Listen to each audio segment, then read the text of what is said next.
नमस्कार, मैं निकिता शर्मा। आप देख रहे हैं न्यूज नेशन श्रद्धा। ब्रज क्षेत्र की पहचान भगवान श्री कृष्ण से है, लेकिन यहाँ की सुप्रसिद्ध 84 कोस यात्रा के तहत कई स्थानों पर भगवान शिव के भी ढेरों चिन्ह मौजूद हैं। राधा और कृष्ण के लीलाओं के सबसे बड़े साक्षी के रूप में भोलेनाथ को माना जाता है। यहाँ तक कि इस ब्रज क्षेत्र में भगवान केदारनाथ का एक महत्वपूर्ण स्थान भी है। माना जाता है कि द्वापर काल से ही ब्रज में भगवान केदारनाथ विराजमान हैं और आज तक वे अपने उसी दिव्य और विचित्र स्वरूप के दर्शन से भक्तों को आनंदित करते हैं। जानकार बताते हैं कि ब्रज 84 कोस परिक्रमा मार्ग में राजस्थान और हरियाणा राज्य का क्षेत्र भी आता है। राजस्थान के सीमा क्षेत्र से करीब 14 कोस की परिक्रमा के अंदर ही ये तमाम तीर्थ स्थल यहाँ मौजूद हैं। इस पूरे क्षेत्र को स्थानीय भाषा में कामा कहते हैं, जो कि काम्यवान की ही एक शैली है। यह ब्रज 84 कोस के 12 वनों में से एक है।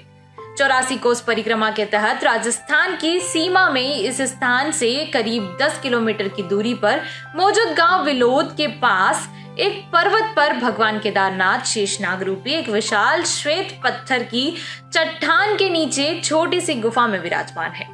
इस चट्टान के नीचे गौरी कुंड स्थित है। इस कुंड के जल से जलाभिषेक करने का विशेष महत्व है। मंदिर करीब 500 फुट की ऊंचाई पर है और करीब 450 सीढ़ियां चढ़कर श्रद्धालु दर्शन करने जाते हैं। इस मंदिर का विचित्र शिवलिंग पत्थर से बना है।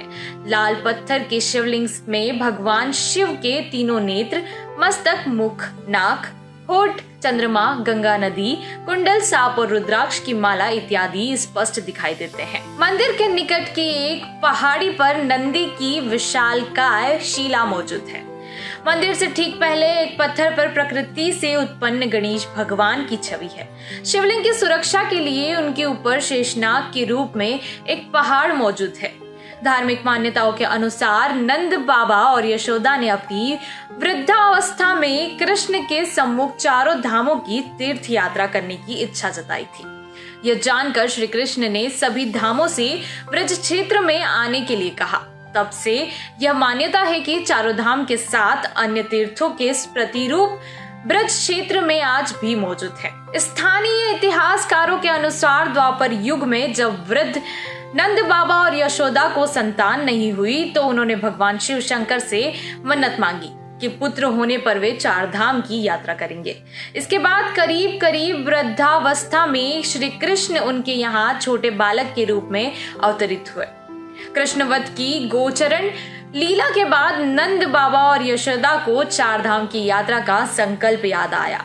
इसके बाद उन्होंने तीर्थ यात्रा पर जाने की तैयारी शुरू कर दी, लेकिन श्री कृष्ण ने योग माया से चारों धामों का आवाहन कर उन्हें ब्रज में ही बुला लिया और एक एक करके सारे तीर्थ ब्रज में आकर उपस्थित हो गए। इसीलिए माना जाता है कि चारों धाम के साथ अन्य तीर्थ भी ब्रज में ही आता है। उन्हीं एक धाम में से केदारनाथ धाम की भी यह इस रूप में मौजूदगी है। नजदीकी नंदगांव की श्री नंद बाबा मंदिर में सेवा करने वाले सुशील गोस्वामी ने बताया कि यात्रा के नजरिए से देखे तो यह स्थान अभी तक अपेक्षित ही रहा है। यहाँ तक कि इस स्थान पर भारतीय पुरातत्व सर्वेक्षण विभाग की भी निगाह नहीं पड़ी है। वहाँ रहने वाले लोग ही इस स्थान की देखभाल करते हैं। यहाँ सावन के महीने में आने वाले सभी सोमवारों और महाशिवरात्रि को विशेष पूजा और भव्य मेले का आयोजन किया जाता है। इसके साथ ही कार्तिक मास में 84 कोस परिक्रमा के दौरान बड़ी संख्या में देशी विदेशी भक्त यहाँ दर्शन के लिए पहुंचते हैं। इस वीडियो में फिलहाल इतना ही। हमारे YouTube चैनल न्यूज नेशन श्रद्धा पर तमाम विषयों पर वीडियोस उपलब्ध है। जाने से पहले हमारे YouTube चैनल को सब्सक्राइब कर दीजिए और बेल आइकन प्रेस कर दीजिए ताकि हर खबर सबसे पहले आप तक पहुंचे। विस्तृत खबरों के लिए आप हमारी वेबसाइट newsnationtv.com पर भी विजिट कर सकते हैं।